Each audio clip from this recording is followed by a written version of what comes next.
Watch Akee on Reeby television this and every Saturday at 4:30 p.m. Akee Nii Odotei Odoi.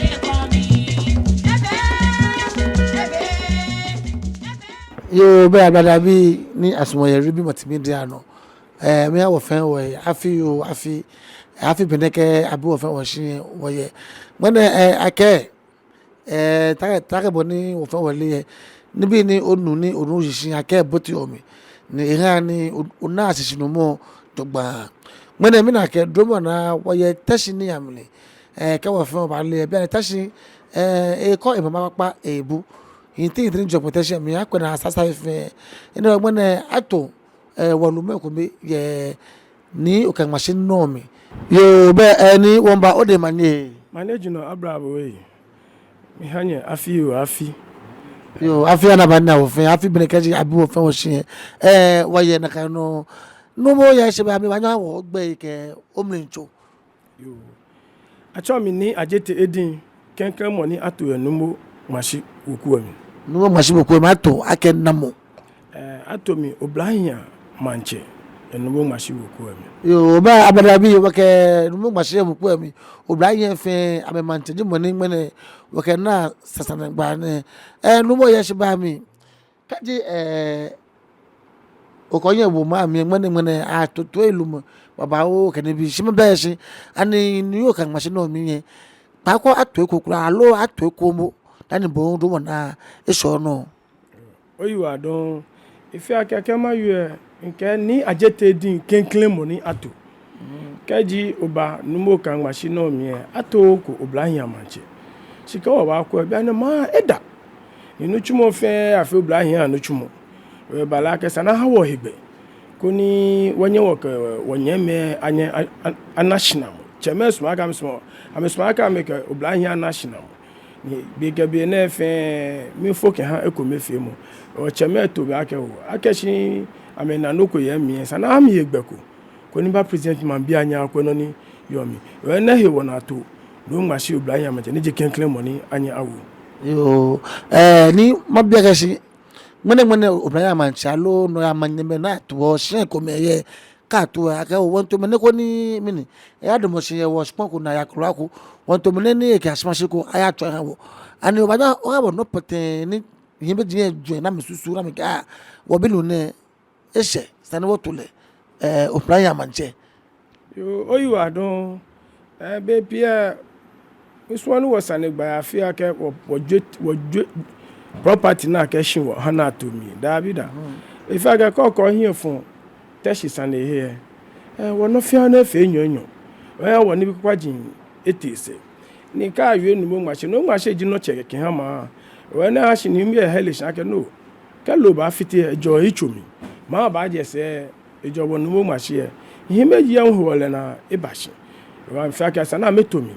koni ke na ni Nmashie koni ni bi fe na toton koni makwa majaji koni wo ni bi une la aji won wo ko wodise ni woni ni anye ahye no yo ko ba bi itu ni yimi eketomi e pantone no ni nkebo yu ne ko ke mi fe ya fe gbe npa mo ko mi ola ke je onye ochu nu mo ke ake ya president no ko ke ha moko no mo chu Oblahii wo atomi e purpose ake keji no ko agba himi ana abajimo na ba chu keji himi entu Oblahii abia na me ke national mo mi jimo na ka ba wonde ko mi mabu a Oblahii ana we na ana ke ne ke igbe ne hami yo ye oyo mo mi o chi no go takashi bi na Teshie alo je Teshie pe gama fe le no lele ake no bane chame nye Okang machine be nye lumo nye yo ake mankralo ana me be shi no obane ani totomo ni na gba ni yo naka po mi yen ani o kwena sala lo to bi me yo gashi be ba no ba ne kwa kwena yen wo se kwe ko acho wo se mankralo na kan lo oyiwa don akegbe kan ka fobo wo ojo akokuro to mo fe amole ake ma ni ka shin mankralo ji icho je Oblahii Mantse ji icho wo na ka competition yen ba mi nke mankralo te shin e fe ake mankralo sane no wo yo fe won le Teshie sane e fe na agba fi ha wo fi we na e wo himi ha mi ne ke igbe ne ko ma bu ame fe amena no ni mo ko nu shishin ko wan ne nu shishin kaji himi ba kuma me ameka me komo ame yusu Oblahii no ketwa ne ketajine wa ha mi ne kan egbene no koma dumoshi wo kesa ni bi ne totonje ne fe to bi ni jimrani iye wo ake ole hu ake ye nuwo Nmashie wo ichoji mankalo echakeku na kan no wo fe wole ake mankalo ji wo icho shake ni bi etese fio menenu meneshishi no hona mi na kan egbene ne ko ni mo akwenga wo ni nka ba support ko ne yemu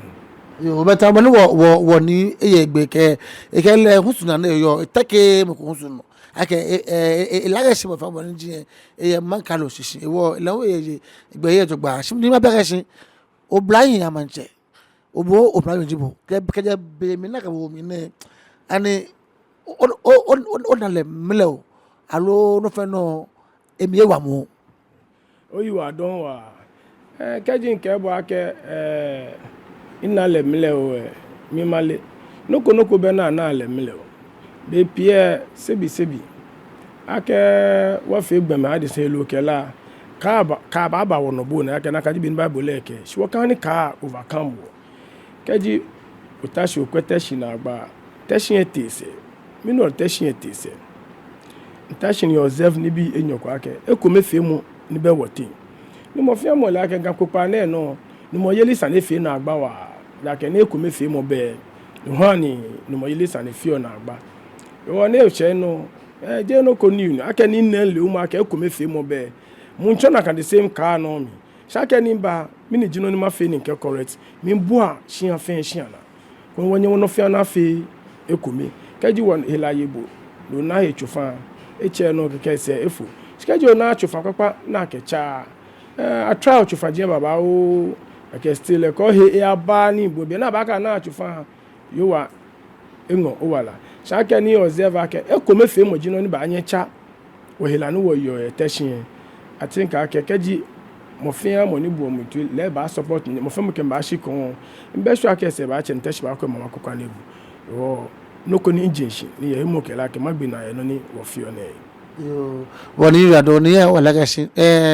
fa na ga bule me egbe edo wa de nche sane ko fa ye po ye to afi tenade mi ado shibe kuku de nche mi edo wa ni le jagbe ne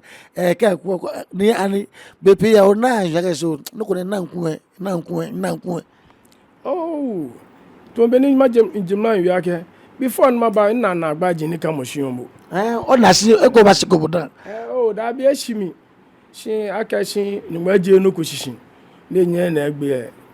esa ni overcome mi sama overcome na kani o no ka fe ka ni ba ejino ko boni bomi wale wa oni ke wo yo ne le na wale po fe bi ni me hie kano o mbe shu ake ka mi ni chun ka ko baba ni chu ba fa ke ha na ka don shi ma pa nye me fe fa ke chon ka mi ni kuni ele je mi alo ame support mi nye wo se ma yoda se papa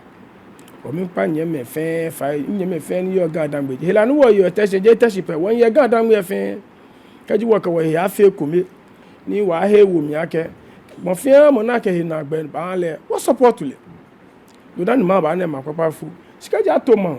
na to manche o ko he le wo mi ato shigitelu ko he le wo mi ato ene o ko he wo mi yen ke fe na kan e ke na agba wulu imba ni sebi tafra me ni to ne ke enu mo jine fe sebi helo ke laji wo fe gbe me no to ame o ka ji man na atomoko na ka he wo mi yen ba to ara ma mo kokwa be mi inoko ne kokwa be mi yen no ya bejin automatically ke mo ko ye man se na to ne wawo ni wo he wo mi yen te fi o te yo bu awo kaji nye kem ya fe gbe npa mo ko mi ato ma fe na ba to Teshie shi Teshie fa fe mo fia mo ni yo costa ne wo fa fia me mena ko te parliament ga me nye tala hin aka wa taase da ga mi nke bo wo sumo wo yi wo fe wo ba she wo be value o mi pa gan dangbe bi fe fa ke wo sumo wo he ni wo fe ko mi kaji wo sumo wo fe ko mi e fia e ni wo to wo she wo ba nye wo she jin kaji ko me fe mo be wo te wo nye wo she jin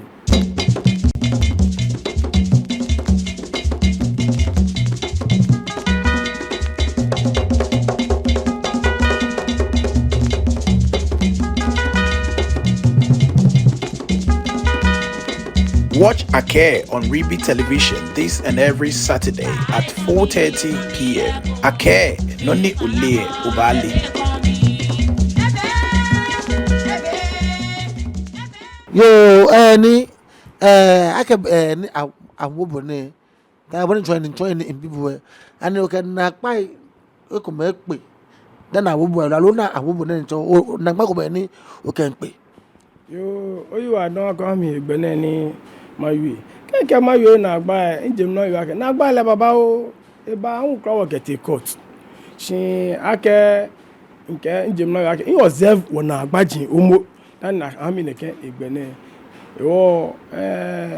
na agba overcome shimiji money overcome na agba. Kenken wo ke shida ba ha chofilo. Ken cheme fe ni support me no what court aka what court na me je wi ake no bibi bi onu wakele ba ke na agbaso ne samekam na de Nmashie ake efia he na ba chemi amekemi ya lele hu amewo mi ngbele amewo nyewo sekete no wodi okekun yeliba ni akani esha afom ni esha mi ken tomu ba hin o mi du platform le no ken pa mo fia mo fa ake mo fia mo ni wi onoko kashile ni no ho ni ngmegbe ni kun yeli na afe fe forward nke engo kekemi mo fia mo un fe noko eshimi Akee ni kuni ni to ne ka ba no ni to en ba no nke lo nke kele o ehia eko ni wo ko ba fe kumi tani Teshie ba na mama kopa bo keji wonu wo ehihie won Teshie na mama kopa ni bu o mi nke mo fia mo ni yo se Akee e ga fe Akee o nke esa na afio ni me na anya afi o nya pitemi da bi na afi agbe no mbo won pa mo fia mo fa Akee echie benke ke ngawo ko wonye wo keto ma twa no manage na bra Yo, ni take boni wo fa wale ye wo Teshie man name ye me yo ka she wo traditional council and we jazzy no we fe nyonyo ni Akee na to bo obere Mantse bo fa boni ji kan sa no gbeni ne ko e adomomi ani ye chama nga wo ka o wale na wo yo ya ka she be mi ni aba to bu ni kan gbeji enyo na fe ani amba yo oni fe mo yo dase alo ojemi no fondo che ko no sheko yo oyi wa don njem lan ka bo mu Akee ma ni ji ma nu Nmashie le ji noche wo ji noche me wo je moko cho wo ya moko je wo cho moko le ba wo je wo ka ji wo nu Nmashie wo he ko wo e wo ku mi e na ka ji be ni ba bale shi bia na wo he wo e wo mi e wo le traditional council wo le traditional wo ke wo ji noche me wo ye egbe ni efian to mo yo wo nya wo jaji o baba jaji moko no ba wo jaji wo je first wo ke ma wi no ko ye traditional council ye won pa ma bia fa na me support wo ka me ngawo ni wo Nmashie wo jaji wo idan dan wo nya wo jaji ne ke ni bi ni ehwene yo be kem no hie bo Akee no sudo ta Akee no Nmashie bla Mantse obe Mantse ese obe Mantse bi ese shibo yakashi o wana kudo ni ma fe anya ni akọ ma pa na ebu she ese ne Oblahii ko wi ma me kenye ne Oblahii fe ni Mantse Teshie Mantse sajeju ewo na tepe ni nto na wele ko ni nye ba ye Mantse ma na ja ko na kan ko ba nye eba mi Davida kajo bi mi na ka njem na ngi Akee Bible poke wo ka wa ya function ya egbe fe egbe ni yo wo but there's no way ni kaja to Mantse o moda ni mi ato me Oblahii Mantse ma challenge Mantse ko Davida ni wa le she na ka yo ni wa don ni awo pe bia ni kon yin no ya scholarships ni aha ambike bi ni bia na shiruta no ko na bi ma me shika mo yo ha shelewi aju ho nyom ke ni bi na una na minji ko te wo minji susu mo ni susu mo ye ni ke bi na yo oyi wa don wa ife Akee ko te ashantegbe ke nofness ni fomo fa ejin to mo gambia nene o ko ba wo che ko te parliament no ko wo gan kopa na no fe ashanteme ke se bita fo nyeme nofness ameji me na me take over company na gbele ashantenyo gbele aigbonyo ba gbele o nke fon tro fashion Akee kaji mi nke bo wa fe ekomi company ni baba worshipon na Akee ba fe no ko mi Oblahii Mantse na nya mi slot Akee Akee ni ba ne ba fe neke ha mi gbeme e ba mi slot mi gan e wo bi awo na kan no chumo mi kaji no chumo bon fa mo Oblahii ate ko konsana aye ni fon fe na afe e ba ba she Akee na kan bi be e wo kaji na je chele e fe na aye oshoku ye ni fon jino ni ya no ejin akonke chemen tashi kono wasusuhi Akee kaji me ko me fe ku amema me ye bua me ne ko ya ko Ghana no wo ya TV station baba o ni awie gan yo mo po ye na ejino ko na egba ntwi na wa ni TV station baba o ne gba na me fe ne fa ma fe amema me fe o gan shikon ne no ni kaji wo gan man cheke na ya machine sani TV station fe na yo twi yo mo eja yo mo kokule e mo gba na yo wo gan yo mo eja na fe wo gan programs na de ba wo gan yo mo ba hyehyun if Akee if a plug ni me masukane ni mo fia ma heleshi onupa onumo mi hele mo fia mo Akee gan waji gontin ni wo waji gontin sana recognize we online na kapepepe dani o ma wa na mo makokwa lebu o nga wo fie ni york ha no hine yo wo ni ulado ni egbila mi ni awo la ke se bia ne Akee no Oblahii ye fa ntumo lo nbe wo e ba mo ko ni me ni ba gbilo ntumo ma na fe ale slot won to mi ni ke ni ntu ni ne ka ba gbele ba Teshie ne ye gbe ni atu na je ni ye se ba mi Oblahii Mantse ano ye ke ha Oblahii pelo lo ye meji ke Oblahii ke onupa fe fatai yo e ka ke Oblahii Mantse ife Akee emi ngbela mo ye Oblahii Mantse yo mo ke numo mo fia mo mi ji mo ni ame papa ajimi amateji ke ji no ko ngba mi na ma chi ke benke mi yo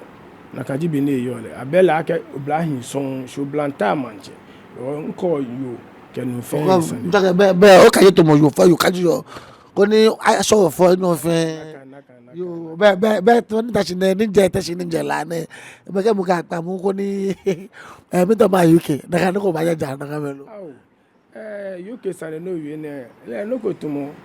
bia ne na ne ni wo fa le wona ne ko me maje mo mo shi Akee ko me fe mo ni be wote o ko me wo ka fata he ni wona le na agba fi o ko yin ba fon shi no ba yi o da se afifa fi government ha hegbe Akee kaji wo celebrate wa fi e bi wa ya Mantse onko ni wo nyame ni yen hye ba no ka ma national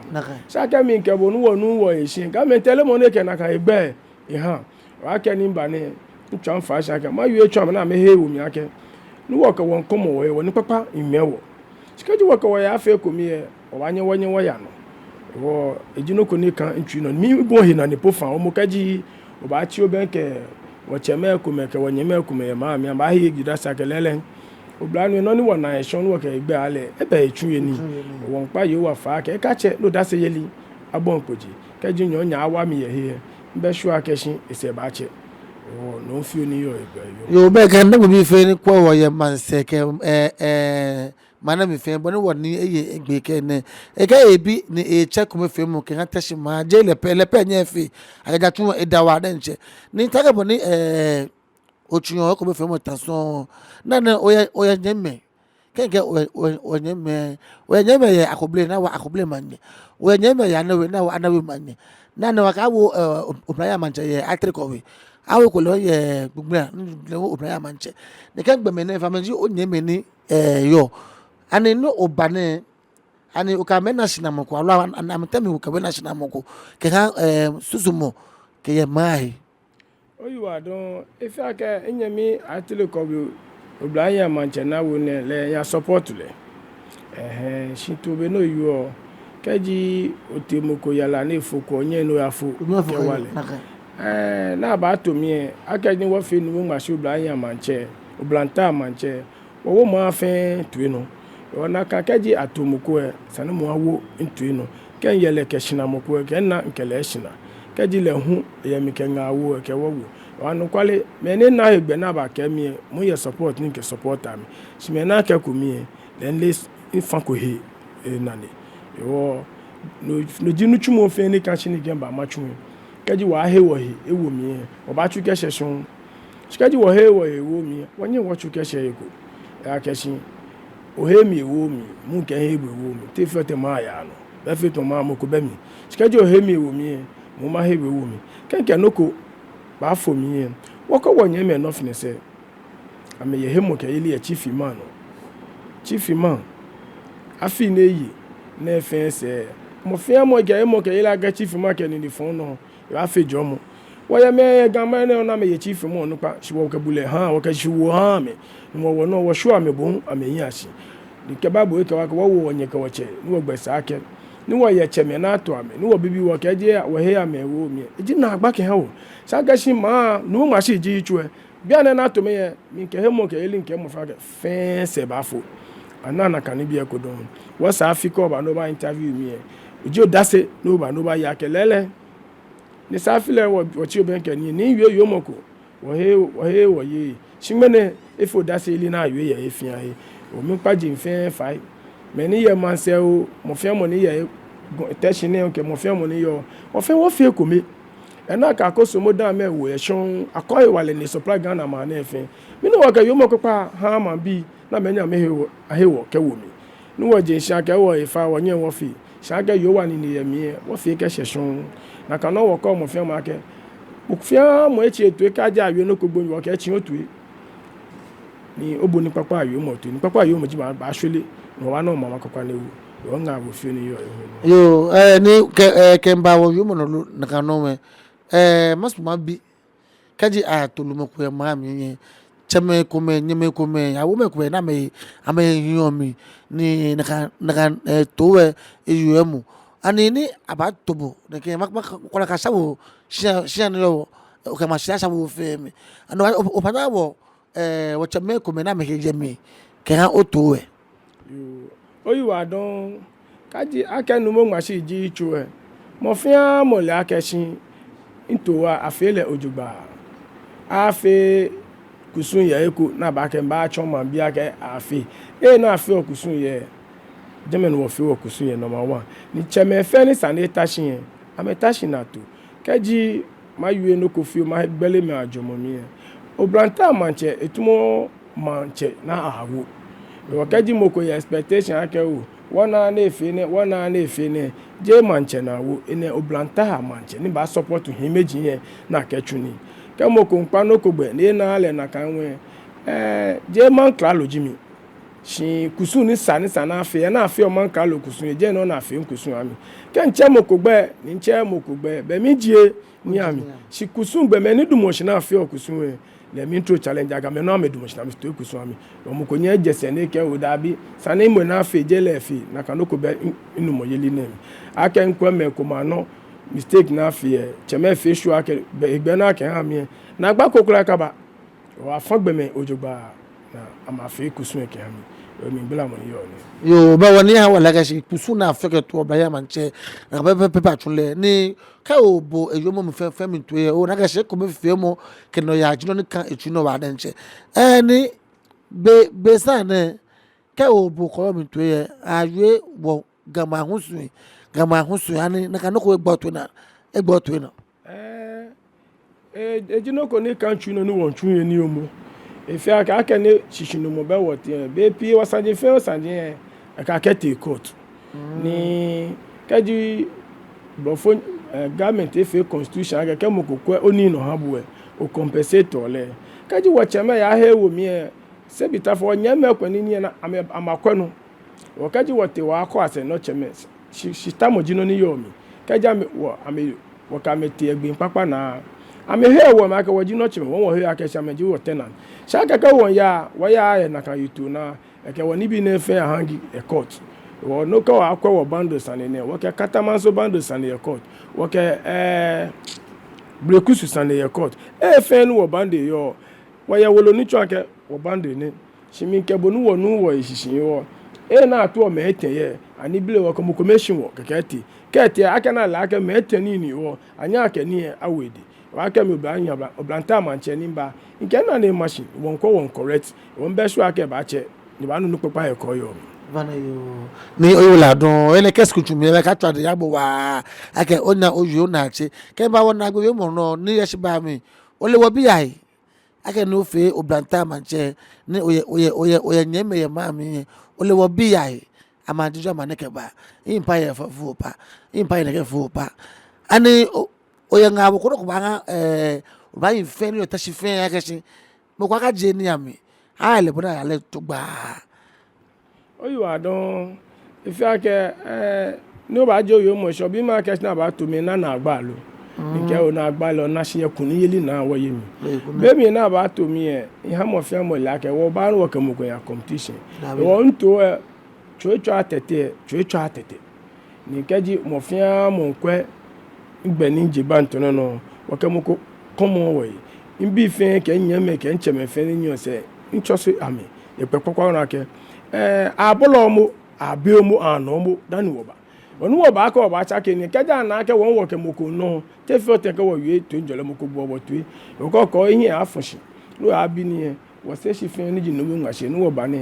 moko ke moko noko moko ke moko ye ko jemo no tun ake no ni country no ke no ni jenshin be mi tun ye ni lele wo inye me kuma ke bi ye fe amehe wo mi ake mba ni fe mo woba ni fite mo mama me somo na ma chon moko na ne ke noko fite mo baba wo ko em o nga oni yo fi ke hanu yo ni la no be no mo kan Nmashie Oblahii Mantse ji mo ni wo kan san de gba agbon ne ni ona gbe wi mo akọwe ga Mantse arbochi na mi fe ha mo ona gbe wi mo ke agbon ne won ya fi o ni o ha me afi yo be oyi wa don nke mi ka nya me ni yo Mantse fa ke mi ha ma fi afi be na me ba hia ni bi papa jin fe na me sure na me tu na me hia mi afi ke be ni ma afi ni papa ya no na kan no ada ke keji o ye fi mo mi nano na o isolo o won pa mo fi amo ni yo Mantse fa ke won pa le fa na ke bia me ni ma fite na ke bia mo so no wona so mo na me yo ke ha ma ka ja me ke o hielo hielo ni yo je kenke no ko bapo amenye no ameko won pa me fa na ka yitu wo chake fin ne ke ja me ni mo ko asa da na me ba abe mo ko ni ba asa da na ba ba ame no me ka me na de ba Nmashie wo fe wo ko na wo ko wo ichu ashi be mi ni afoko wo cheme pe baba o ra na afo ame pe lolo ntoto mo ni yo na kanu yo ene he won agmegba ake bia na ake wo Oblahii ke wo blanta wo jima aho wo igbe wo bia na ka moko ye Mantse ka kwanu moko noko na efe be ko ke ho aha Oblanta Mantse igbe ke noko kokko to ke ba hia ke cho Oblanta Mantse no ake ni jomo be moko me ichu mi egbe ma ha ke mo fia mo wo ka wo ya hie kon wo je gbonyu ni yo wo tin ipapa kon wo nyen woko wo na mama ko pa wo bu wo nga wo fi ni ke Mantse bi ne yo baba ni wo ni ye egbe ke ni ke ele twa ka si be ni egbele efiji ami ke anga wo fe nga wo ni baje bonbon ke be ngo ke wo to no ke no kwa achi ese wo to no ke le anasa ni gba ko alo nga wo ku like eje no protocol ke o ne se no pe no na gba ni kon alo nga wo ni yo oke ba e ba momi ko no ke le fe afi ko mi ke sa wo Teshie ke ganda ngbe fe yo ngba ji jama che Odotei ye Akee ni fe mo no mo na gbele ko bo gbele ko ni ke do ma fa wasa wo ba ogbene ko o ke twa do ma ni abla wo fe.